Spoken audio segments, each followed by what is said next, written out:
What I'm going to do in this class is use the lessons of history to apply to your daily life. Against the side of a wall in a Romanian military barracks, the dictator of Romania and his wife were executed and slaughtered by a trigger-happy firing squad. The Romanian Revolution was a period of civil unrest, which was also linked to other uprisings that took place in countries around the world. It was known as against the side of a wall in a Romanian military barracks, the dictator of Romania and his wife were executed and slaughtered by a trigger-happy firing squad. The Romanian Revolution was a period of civil unrest, which was also linked to other uprisings that took place in countries around the world. It's known as a Christmas Revolution, and it began in the city of Timișoara, and the feeling spread throughout the whole of Romania, and it would lead to the trial and execution of the dictator of Romania and his wife. The long-in-power Romanian Communist Party General Secretary, Nicolae Ceausescu, and his wife Elena would be executed against the side of a wall, which brought to an end the 42 years of communist rule in the country, and the removal of the final Marxist-Leninist government in a Warsaw Pact land. It was a revolution that overthrew the government and the dictator and his wife. And during this, over 1,000 people died, and many more were injured. But join us today as we look at the ruthless execution of the Ceausescus.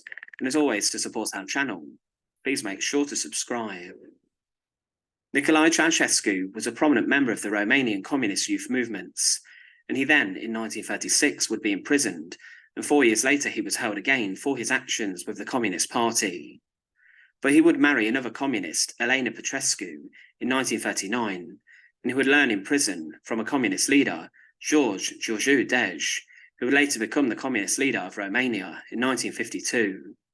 Ceausescu managed to escape from prison in August 1944, as the Second World War was still being fought, and he then became more politically motivated, especially with regards to finding power. When the communists came to power in 1947, Nicolae Ceausescu was involved in the Ministry of Agriculture before he became a deputy minister of the armed forces and served as a major general. But Ceausescu then became the second most powerful person in the country, and following the death of George Dej, Ceausescu then became the leader of Romania's Communist Party. He would become the dictator and head of state, and people across his lands would begin with love him, and he would challenge the influence of the Soviet Union over Romania. He ended the involvement in the Warsaw Pact alliance, and would also speak out against the invasion of Czechoslovakia and the Soviet invasion of Afghanistan. In 1974, he would become the president of Romania and would enforce his rule brutally. His police would prevent freedom of speech. They would not accept any dissent against Ceausescu. They also banned other things which caused misery to many. Many people who dissented would be quickly sent to prison, and they would be tortured, and Ceausescu's government found themselves also in debt to foreign governments and agencies. They tried to break out and become a powerhouse in the world, but this failed, especially when Nicolae Ceausescu exported the agriculture and industrial production of Romania to try and clear the debts. This led to many people suffering from a shortage of fuel, resources, and medical supplies, and the standard of living for the Romanian people fell heavily. But Nicolae Ceausescu then brought many of his family members into government, including his wife. Elena Ceausescu worked as a secretary in the Ministry of Foreign Affairs, but she wasn't significant until her husband came to power. She would go with him on state visits to lands such as China, but then she became the second most powerful person and important person in Romania.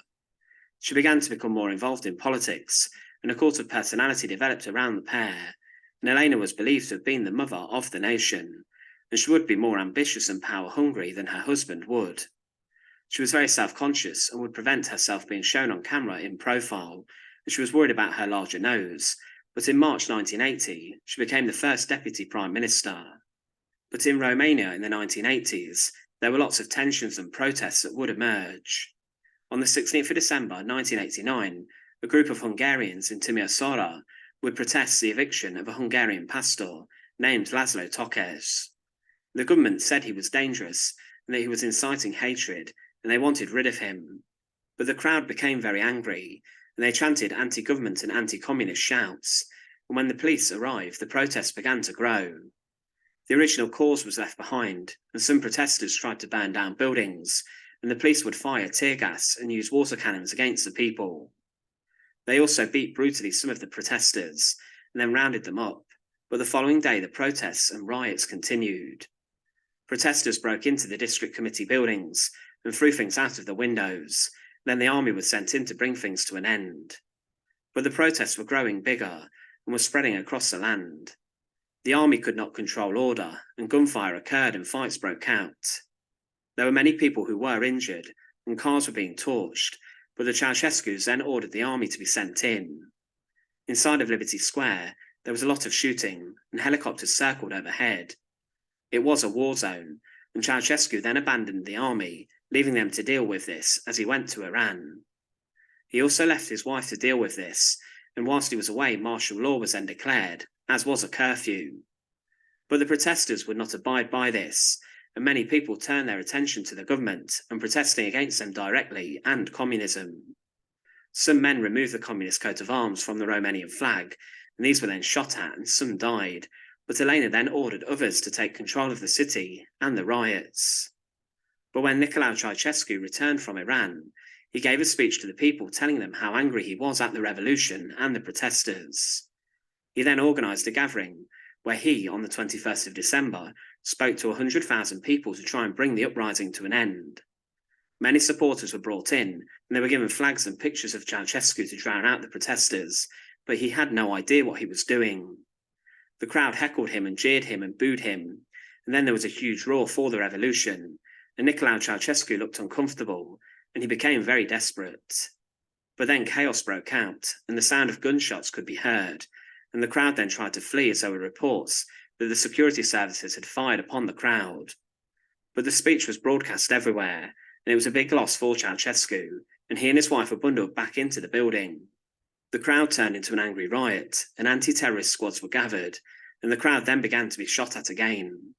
Some were even run over, and some were stabbed by government forces, and there were horrific sights, and the police began to brutally slaughter anyone they came across. But it was clear that this was the end of the Ceausescus, and that their end was coming on the horizon. They made the decision to wait until the morning of the 22nd of December to try and flee, but before 7 a.m, Elena heard that more people were heading to Bucharest to join in with the protests. There were bans on gatherings, but hundreds of thousands were gathering in central Bucharest.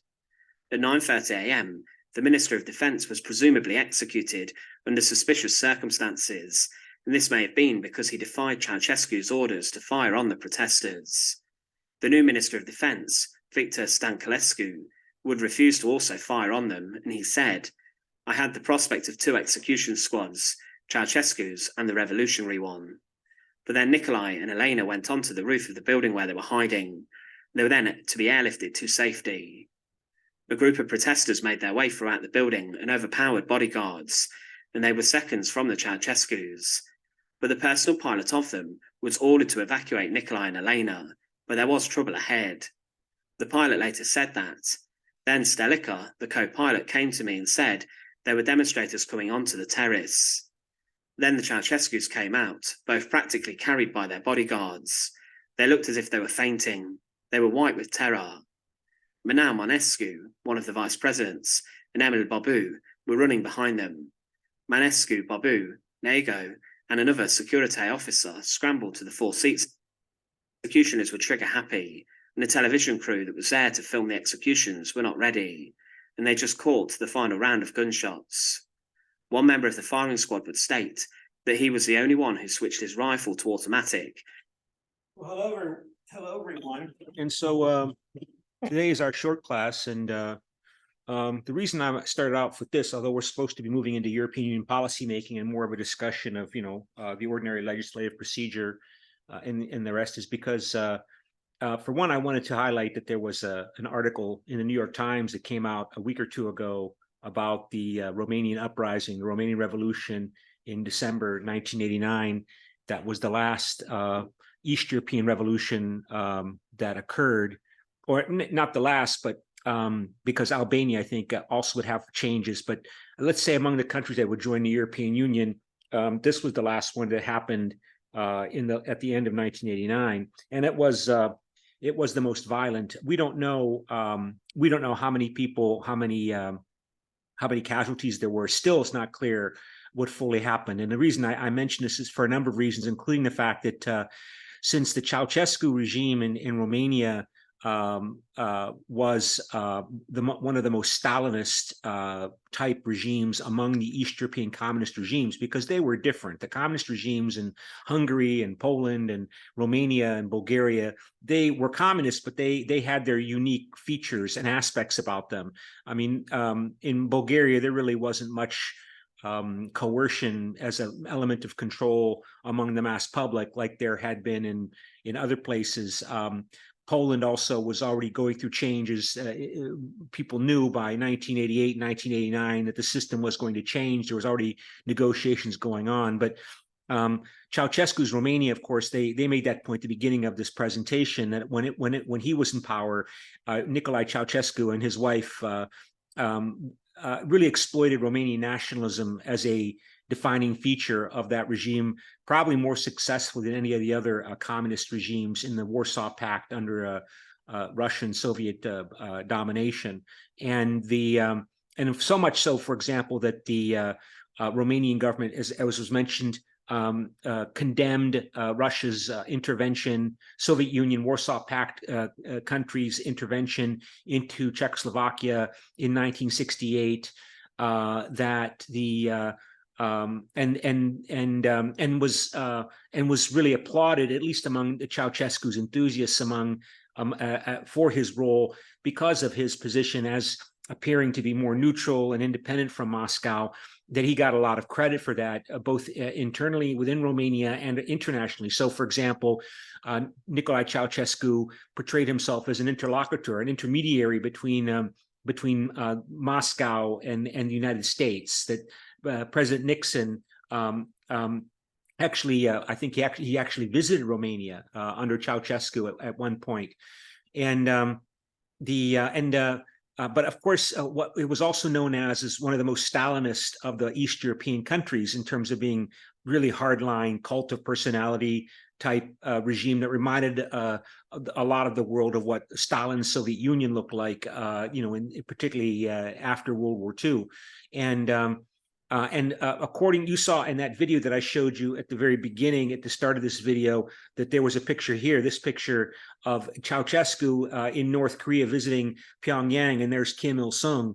And according to the scholarly literature that I saw in English, I haven't read obviously the Korean literature. Maybe Korean students might have more information, but the literature that I've seen in English, the scholarly literature in English, claims that I think Ceausescu went to Kim Il-sung's North Korea in the early 1970s and was really impressed by the regime that he saw under Kim Il-sung in North Korea, and decided to copy that type of regime or bring that type of regime to Romania under him. So there is a North Korea tie to Ceausescu's regime in Romania, and because again, what I've seen in the English scholarly literature, the American scholarly literature, at least the Anglo scholarly literature, is that Nicolae Ceausescu was copying the model of regime that he witnessed when he visited Kim Il-sung's North Korea. Another reason why we want to study Romania and all of the former communist countries in Eastern Europe is to get some kind of idea or insight as to how change might happen in North Korea.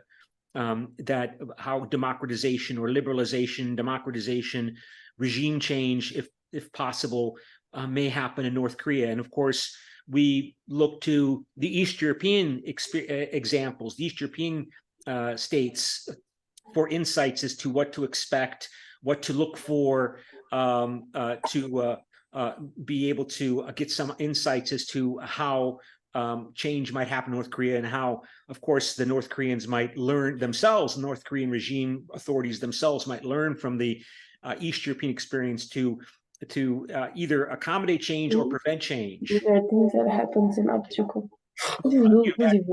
So that is please mute yourself, because I can hear you. Okay. And so like how did the North Korean regime look at, for example, what happened to Ceausescu and his wife in Romania, and how can they prevent that from happening to them, being put up against the wall and executed? And again, one of the reasons, another reason why this came out is because, as I mentioned, there was an article in the New York Times just a couple days ago covering this upcoming anniversary of the revolution in Romania here. And let me see if I can make sure you can see that screen. So this is the article in the New York Times. If you're interested, you can look at it. We still really don't know what fully happened in 1989, the uprising. We don't have an accurate estimation of how many people were killed. And of course, this story was just from a couple weeks ago, highlights that a woman apparently trying to find out what happened to her son who was killed in 1989, had been fighting and working for so long to try to find out what happened to her son, how he was killed when he was 12 years old in 1989, that she ended up killing herself in despair. So she set herself on fire, and she made an appeal, and she immolated herself. She doused herself in gasoline and set herself on fire, and she died. So this is just from a couple days ago, and My name on Zoom. yes. So let me. Yeah, so again, you can read this on your own. Again, what happened in 1989 in December in this revolution, it's still not really clear what happened, partly because there really wasn't the old elite wasn't overthrown. Ceausescu was removed, but then he was replaced by his underlings who accommodated and adapted to the changed situation.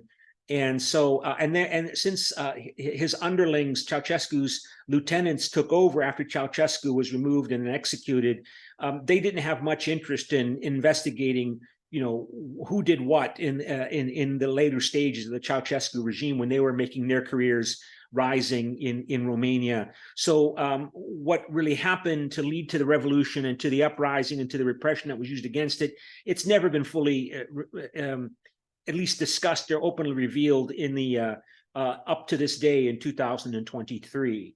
And so you can read this on its own, because there's a lot of people, as I said, who have evidently have some role in that regime to become the second senior level of the elite under the Ceausescus. They had to be co-opted and cooperate with the Ceausescus to get where they were when Ceausescu was then finally overthrown, with some kind of demonstration effect going on elsewhere in Eastern Europe. And so they really don't have a systemic interest in having this period explored more fully. And so so you can look at this on your own in this ongoing discussion of what's been going on in Romania since then. And of course, Romania, of course, has a border with Moldova, and of course, there's been lots of concern in Moldova that Romania the Romanian nationalists might want to reunify Moldova with Romania, since it was taken by Stalin in World War II and added to the Soviet Union and so on. But yeah, just so yeah, everything got turned upside down. This person said the system collapsed, the old communist system collapsed, but its servants survived and thrived. So the second level under the Ceausescus, they survived and they become the ruling elite in the new system that's been in place since then. So you can read this on your own if you're interested. Okay, so we should do the, let me again, I have to stop the share and do the attendance. So let me go to open up the Catholic University website here and go to policy making in the European Union. Click there and click on attendance, and make sure that you can see this, because I want to make sure you can see everything that I'm doing here. So we go screen share, and hopefully there it is. So here, and so your smart attendance number is 623. 623 is your smart attendance number. 623 is your smart attendance number. So, and I can put that as I typically do in the chat function, because that seems to be standard operating procedure. So you go to let's see, chat 623, and like that, and there you go, 623. There you go. Okay, so you can do that. And now so let's talk about the policymaking procedures in the European Union in our short class today. And so the policymaking procedures in the European Union. I guess maybe we can start with a short little video to summarize this information. Again, it's only like 2 minutes long, so it's not a very long video. So we can talk about it here, and so we talk about the ordinary legislative procedure. Just a second, make sure I stop this. And Meantime, let me see here. So then we go here to back to Zoom. You go here. Let me go to share screen. Go here like this, and go here. a software for Windows, Mac, and Linux that How do proposals become EU law? For 95% of proposals, Oh, the a path second. set by the ordinary legislative procedure. Not supposed to do Any this. law proposed by the European Commission must first be agreed by the Council of the EU and the Okay, European. one more time. So this will. How do proposals become EU law? For 95% of proposals, the path is set by the ordinary legislative procedure. Any law proposed by the European Commission must first be agreed by the Council of the EU and the European Parliament. They examine the proposals in parallel. In the Council, the proposals are assigned to a working party based on the subject. There are So these working parties, you can see here, they say there's 150 working parties. So Spain is now holding the presidency of the Council of the European Union, or it's also called the Council of Ministers for short, the Council of the European Union. So that means the Spanish member of each of these working parties, these committees, right, is the chair of that working party. So as I mentioned, the whole level of the European Union Council system, from the going all the way up to the top level at the Council of the European Union, and all of the different meetings of the agricultural ministers together, or the foreign ministers, the Foreign Affairs Committee, or the defense ministers. The Spanish minister or representative chairs the meeting. And so again, to repeat what I said earlier, that means that the country that is holding the chair position of the Council of the European Union,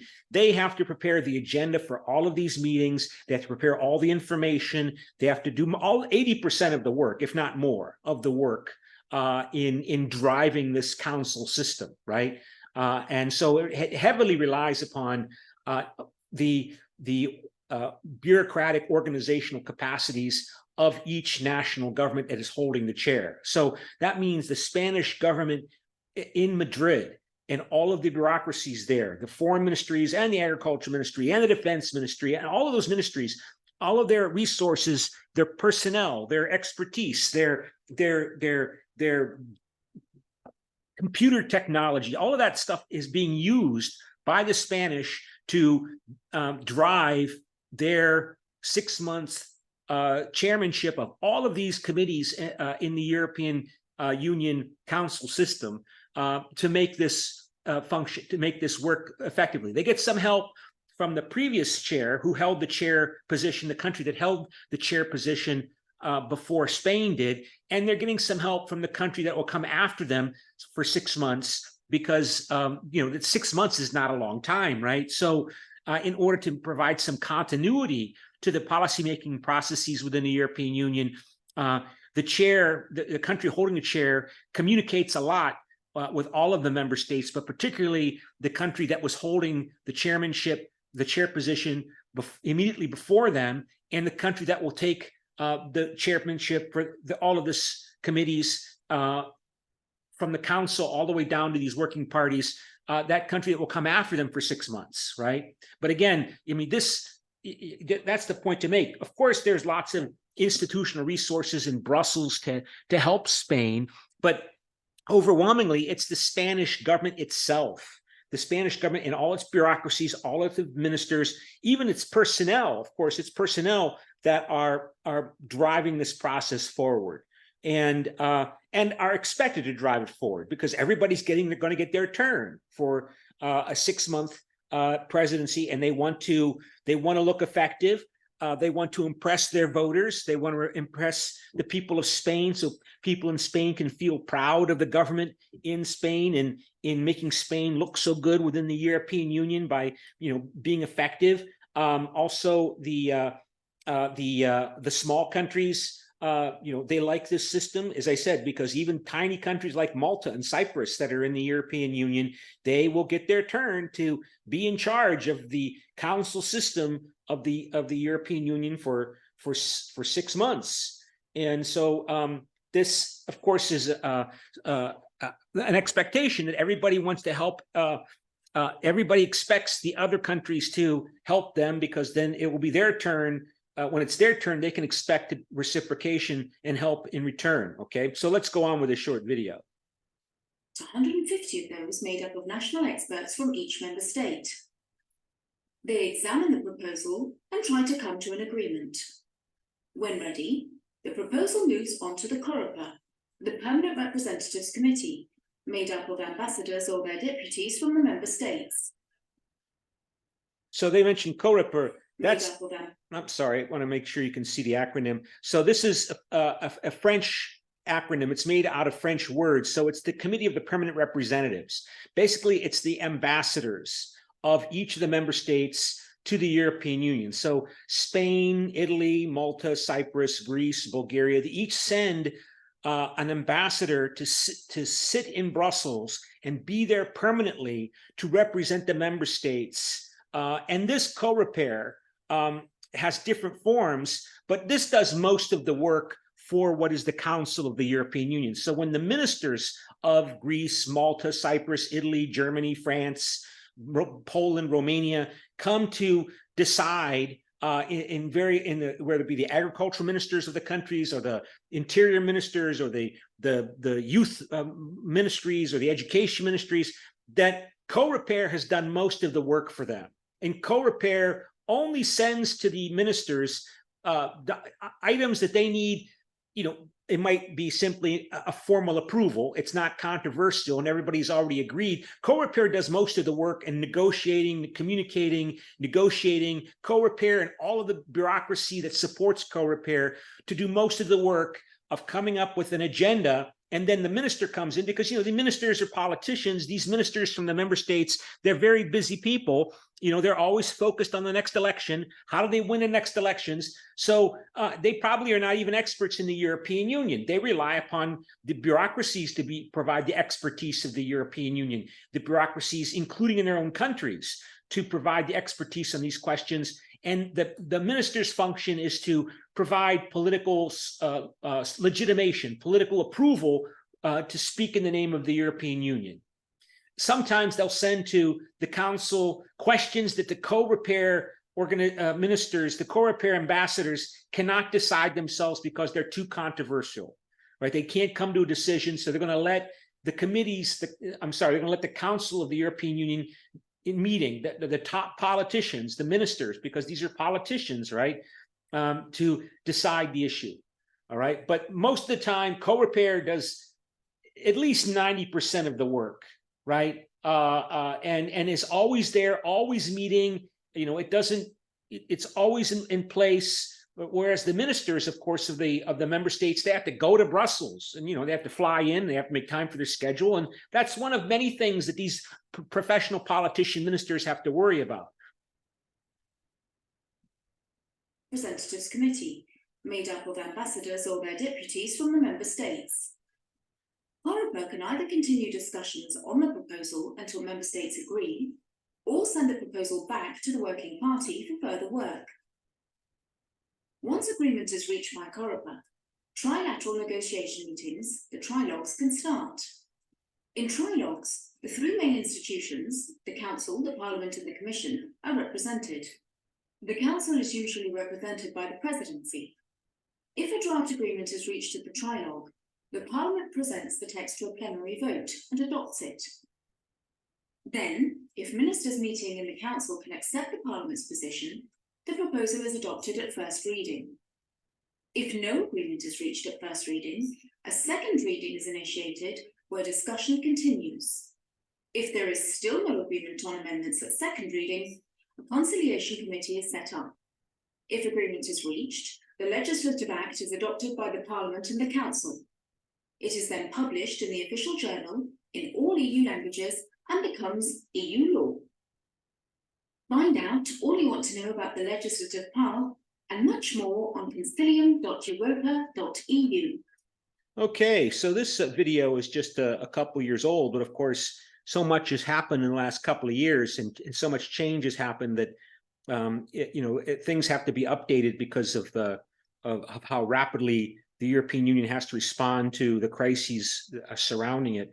So let me go back and talk to about the notes here, and so we can go here. Let me close this out and close this out, and okay, so what else to highlight? Okay, so of course we have well, I guess there's just a lot to talk about current affairs, and maybe we need to make sure that we talk about the notes a little bit more, since this chapter is really right on spot on your midterm papers, right? The midterm papers that you're writing talk about the formal versus informal rules, and so there's a lot of discussion about this in the notes for this week. So let's look at the notes here. So let me open up the notes for the chapter 5, and again, make sure I share the screen correctly, and go to Zoom, and I go to share screen, and hopefully there it is. Okay, there you see the notes for chapter 5, and it says here that yeah, I mean, it says here, this is an interesting statement, that still the ways in which the European Union devises, formulates, and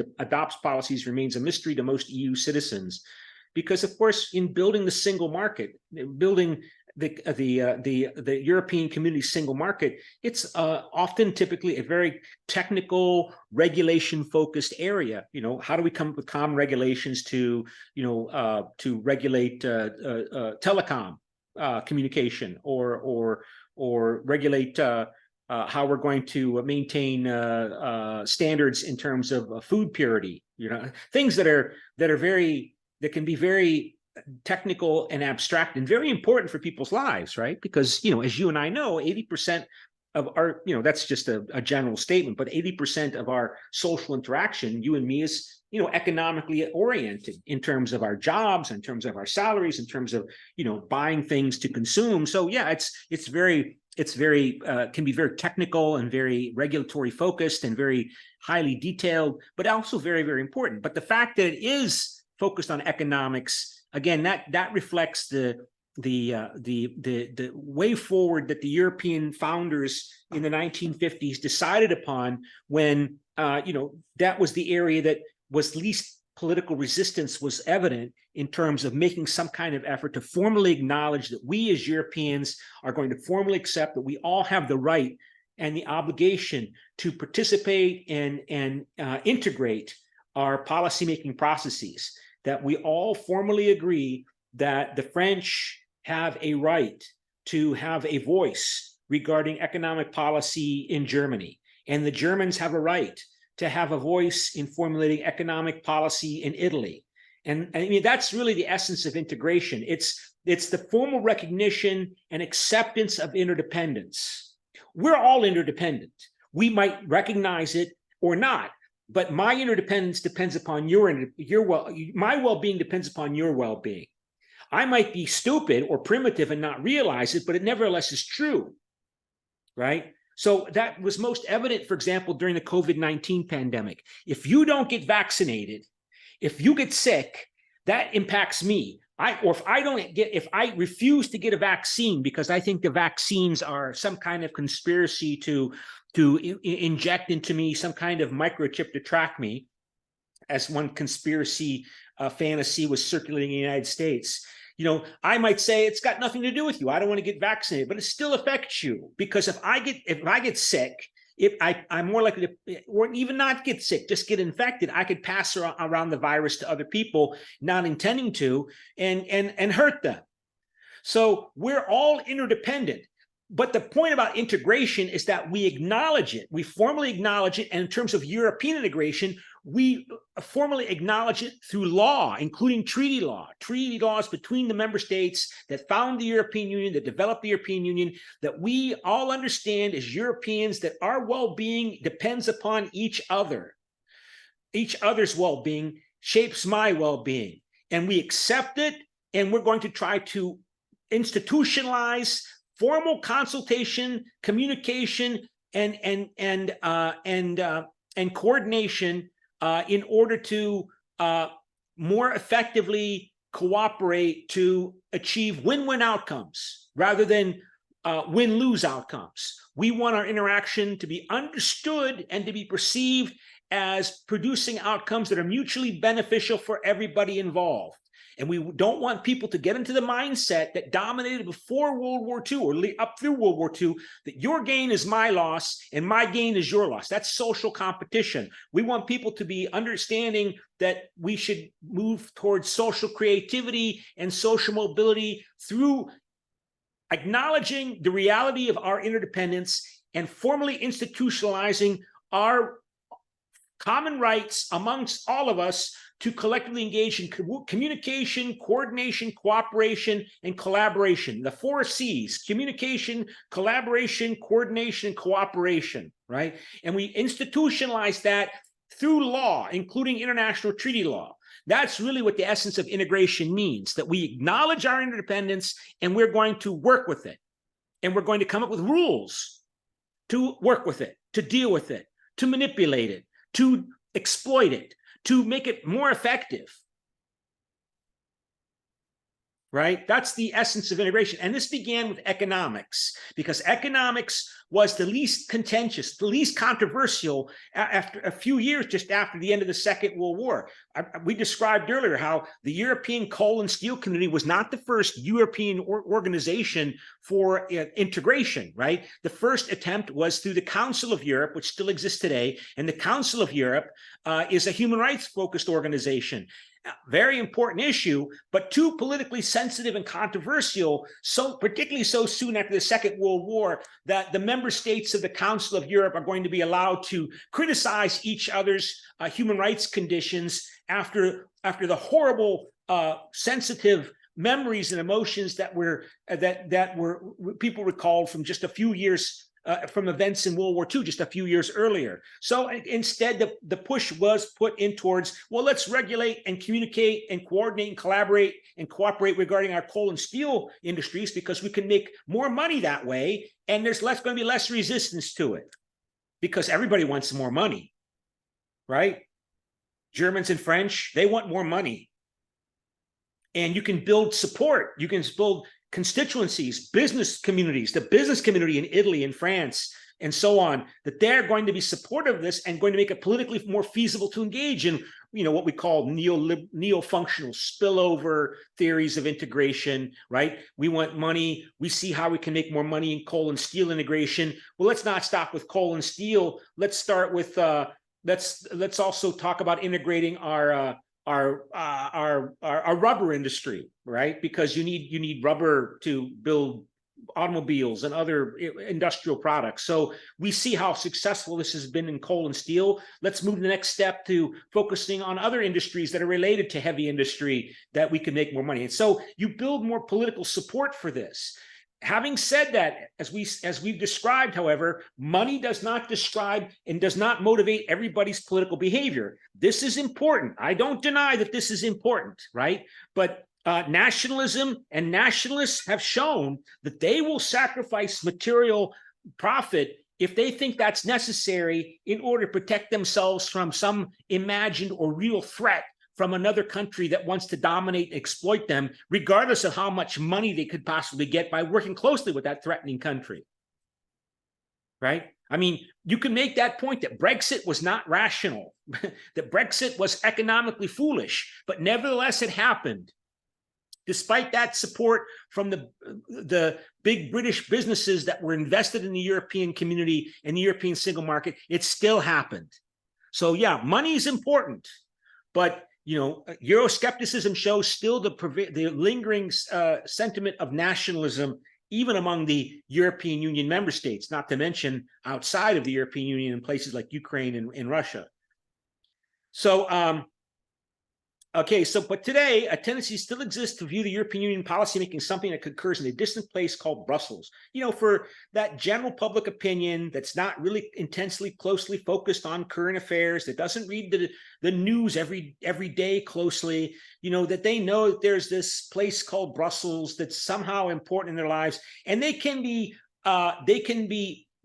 public opinion can be motivated and mobilized to support Eurosceptic parties, because there's always going to be people in the political elite who are trying to advance their own political agendas, for whatever reason.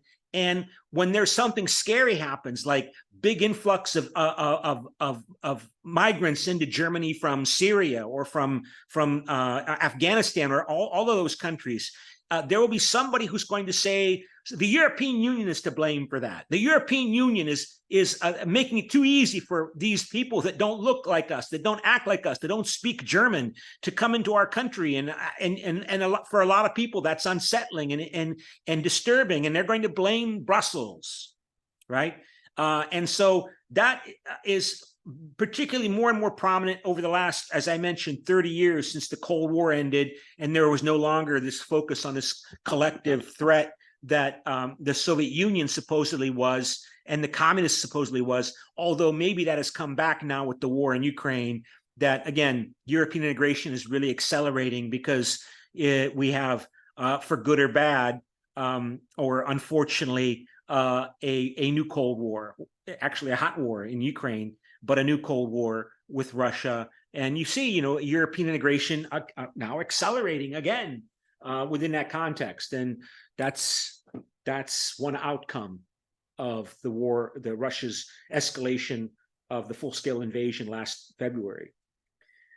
So anyway, but for many people, unlike you, I mean, keep that in mind. People like you and me, we are the exceptions. We are the unusual people, right? We are the ones that, that like to travel abroad, that have decided to go to Korea and study for a semester, who speak more than one language well. I mean, you are really unusual, interesting people, and most people are not like you, including in France, including in Italy, including in America, and they are more likely to be more suspicious of globalization. And so of course, but the mass of the population, particularly those groups of people that are not benefiting directly the way you and I benefit from globalization, right? I mean, you speak foreign languages, you're adventurous, globalization is made for people like you, right? That like to travel, that are willing to live away from and be away from your families for some months. I mean, most people don't really, that's intimidating to a lot of people, right? And you've chosen to do this. So, but for the mass of the people that are not as benefiting directly from globalization, they're going to be relatively more vulnerable to people that appeal to them, to political elites that appeal to them, claiming that the European Union is threatening their way of life by threatening the sovereignty of Poland, or threatening the sovereignty of France, or threatening the sovereignty of Hungary. And that means letting in all of these. Supposedly, the European Union is responsible for letting in all these immigrants from the Middle East, for example. Very ugly, demagogic, racist, xenophobic language. But that's what the loss of sovereignty through European integration is portrayed as by these far-right official figures who are becoming have become more and more influential in European politics. All right. And again, with the Russia war in Ukraine making a major milestone in changing the political environment within which European integration is happening. But again, this book was written before Russia's full-scale invasion, obviously, this edition of the textbook. And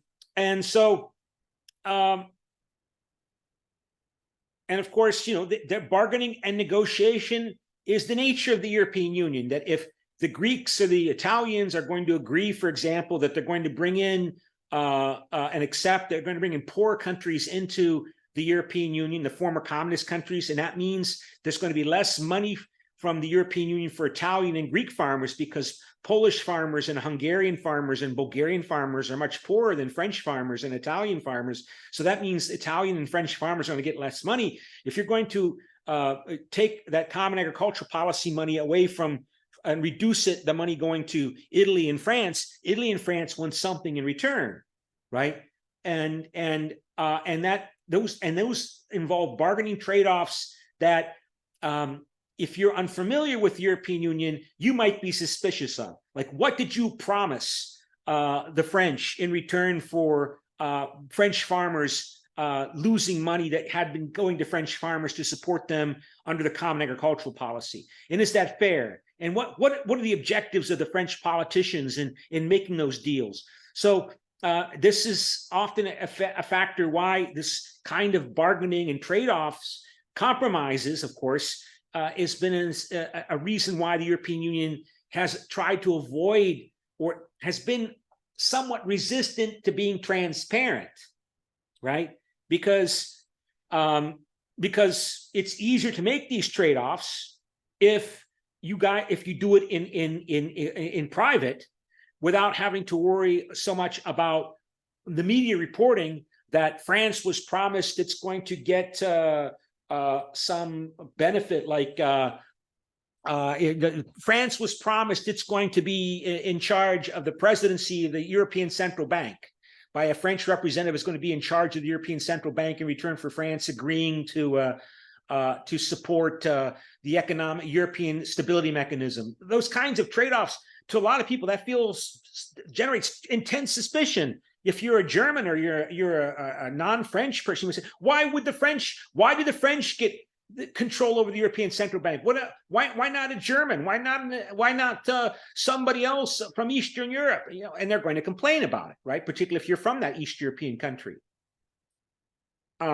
And of course, at the same time, politicians, because they're always focused on the next election, right? Everything that they say, anything that they say is focused upon influencing public opinion, and specifically influencing public opinion to win the next elections. And that means undercutting their adversaries. That also involves blaming somebody else when something bad happens. So if you're a politician, and you want to win the next election and something unfortunate happens, that your media portrays it as at a cost to your country, well, if you're your typical politician, you might, in fact, blame it on the European Union. And of course, you see that in particular in these East European countries that are going through tremendous changes. I mean, we've been talking about how the transition from communism is something we have never seen in the world before, right? I mean, you can compare it. We talked about earlier how the defeat of Nazi Germany and the defeat of Imperial Japan was catastrophic, but it wasn't as all-encompassing and catastrophic as the fall of communism, because in communism was an entirely different way of life. It was an entirely different kind of political economy. You still had capitalism in Nazi Germany. You still had capitalism in Imperial Japan. You still had banks in Nazi Germany and banks in Imperial Japan, and they can continue to function after Nazism and collapsed in Germany, after fascism collapsed in Italy. You didn't have that in communist Europe, right? So the point is, I'm making it in this tremendously stressful and insecure and scary transition, and anxiety-producing transition, people are more prone to become nationalistic, because nationalism appears when there's the pace of change in society increases, it accelerates, and people become anxiety-prone, insecure, and they become more prone to look for security within their in-group, right? To look to the in-group. We Poles have to defend Poland, which means also defending me as a Pole. Against whom? Well, Muslims, immigrants, come up with a scapegoat, someone to blame. The Jews, I mean, that's an old one, right? That's been around a long time. George Soros supposedly represents this banker, cosmopolitan, Jewish, anti-Semitic stereotype, right? That still is present in a lot of places in Europe. And of course, and if you're a politician, you want to win elections, you're going to have to deal with nationalism. So again, I mean, there's a lot of excuses given towards the Law and Justice Party in Poland, talking in very ugly terms these days, because there's an election coming up in a week in Poland, right? And so we're not surprised to hear the Law and Justice Nationalist right-wing party in Poland describe Donald Tusk, who was the second president of the European Council, who's running to get back his job as prime minister of Poland that he had in 2015, that he's serving German interests. Ooh, bad Germany. I mean, because if you're a politician, you might think that that's one way by which to mobilize your enthusiastic supporters to come out and vote for you, right? So, I mean, just to show you, right, that was in the news today. if I can open up that website here, and if I go to go to just to show you this news report that came out today about the election going on in Poland, and the Law and Justice Party describing Donald Tusk as a yeah, here you see here there, make sure you can see this. So I go here to share screen, and so you can see this, and of course it's not coming up like it should. Maybe it's this it, maybe not. No. Stop share. So I go here. Okay, so I go here, share screen. And so here you can see it. Facing a tough election, a governing party targets an old bogeyman, the Nazis. Poland's Law and Justice Party is using Germany as a punching bag to rally its base for the election on October 15th. So that's 6 days from now. And of course, you can see Donald Tusk. I think there's Donald Tusk, the second president of the European Council. Now is Charles Michel. Donald Tusk had been prime minister of Poland until 2015, and Mr. Kaczynski, the leader of the Law and Justice Party, is describing him as an agent of German interests. And he's hoping to win. And I don't know what's going to happen, but I think the expectation is probably the Law and Justice Party is going to get more votes than Donald Tusk, because that's just the way it is, right? Casting Germany as a malevolent force in cahoots with Mr. Tusk helps justify the governing party's long-running feuds over the rule of law and other issues with the European Union, which Mr. Kaczynski has described as a German-led Fourth Reich. Before returning to Polish politics in 2019, Mr. Tusk served as president of the European Council, the European bloc's principal power center. Wow, okay. So there you can see the leader of the Law and Justice Party, and that's the current prime minister. He's not the prime minister, but he's the leader of the party. He's the most powerful person in Poland, this person. And this is the prime minister from his party. So, and there you can see, of course, I wrote my dissertation on Polish politics 30 years ago. So I spent a lot of time in Poland, and this is the monument to the Warsaw Uprising in 1944 against the Germans, and of course, so you can see that, and and so on. But again, that's politics in liberal democracies. You have elections, and the mass of the population is nationalistic, and that means they're more likely to respond than the elite to these simplistic, stereotypical portrayals of self versus other, Poland versus Germany, Poland versus Russia. And that gets people emotional, it gets people attracted, that gets a lot of people voting. Not everybody, but money's important, but money is not the only, maybe not even the most important factor that drives people's political behavior. If you can link up money with dignity, like we have to become prosperous and developed because that means we'll become dignified, and people respect us because we're prosperous and developed. Yeah, money is important, but even then it comes down to dignity, right? Nobody respects the poor. It's just I shouldn't say nobody, but poor people don't get much respect in this world. Let's just put it that way. Okay, so back to the notes here. And so don't underestimate that, right? I mean, to be a European means to live like a European, and the European Union does market itself to Polish voters and Hungarian voters and Romanian voters that this is how you become a European, a citizen of a prosperous, democratic, but let's not forget prosperous country within Europe. And of course, at the same time, these policymakers, these politicians, when the European Union is successful, these politicians will perhaps try to take credit for it themselves rather than give the European Union and its institutional representatives like Ursula von der Leyen or Charles Michel the credit that they deserve. And so, so of course, the European Union proclaimed itself as being in favor of liberal democracy, transparency, and that they favor democracy, transparency, and efficiency. Key concepts and terms, competence. That means competence is a legal term that the European Union, if it has competence in an area, it means it has the legal right to make policy in that particular policy area. Some areas, only the European Union has competence, like an economic and monetary union, monetary policy. It's only the European Union may make monetary policy for the countries that are in the Eurozone, right? But in other areas, the European Union shares competence with the member states. So the European Union shares competence with the member states, for example, in agricultural policy, right? Or other areas. Well, there is a list of competences here. Just to scroll down, I showed you this book earlier.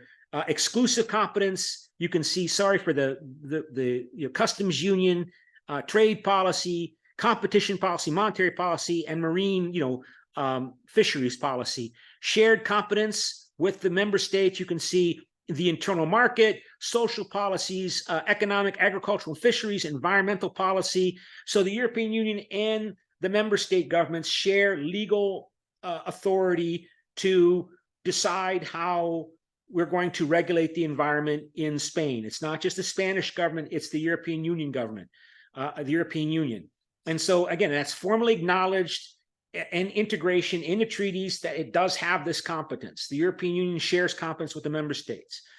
The point has been made, for example, that, and we only have three minutes left here in our short class, that Spain, after the dictatorship ended in the 1970s, never really had an environmental policies in Spain under Franco dictatorship. The Spanish had to adopt an environmental policy because it was required as part of being in the European Union. So they copied and learned best practice for environmental policy from the other countries that already were in the European community back then in the 1980s, right? Spain and Portugal joined the European community in 1986. Greece joined in 1981, even before the Cold War ended. I should also mention, I mean, these changes and requirements for joining the European Union include adopting what's called, the French term is the acquis communautaire. The acquis communautaire is the body of European Union laws that were adopted in the course of European integration going back to 1951, 1952 to the European Coal and Steel Community, that you as a country that want to join, like Ukraine or Moldova or Georgia, you have to agree to incorporate all of these policies into your own national laws, right? If you want to join the European Union, or making big progress in adopting this 100,000 pages of laws. Estimates are that this acquis communautaire might be between 80 to 100,000 pages in English of laws that you have to integrate and incorporate into your own national law in order to join the European Union, to join the European Union club. And so one of the consequences for Spain, for example, I never checked in this, but a Spanish man told me, a Spanish expert told me that, for example, Spain had to agree to end its support for a dairy farm, dairy industry, dairy agriculture. So supposedly Spain does not have a domestic dairy industry, milk and cheese, because they can't compete with the other countries in the European Union. So he said this 30 years ago when I was, 20 years ago when I was at the American University in Bulgaria. But he said, he brought that up as an example of how you have to make some really difficult and painful choices. That Spain, if it's going to be in the European Union, it has to adopt the European Union laws. And as they stand right now, Spanish dairy industry cannot succeed within the European Union framework because they're not allowed to subsidize their own dairy industry. The Spanish can't do that. So he said that there's no longer a dairy industry in Spain. He said this 20 years ago when I was at the American University in Bulgaria. That's pretty drastic, right? Can you imagine that? Spain doesn't have a dairy industry. They don't have dairy farms because of European integration. Okay, that's it for today in our short class. So thank you. And does anybody have any questions? If not, I will, yeah. Last Friday I attended class, but I think you didn't check I think that the system has a problem. So I marked that I didn't attend last class. But could you please check it? G1? Yes. Okay, I got you. All right, I fixed it. Thank you. Okay, bye.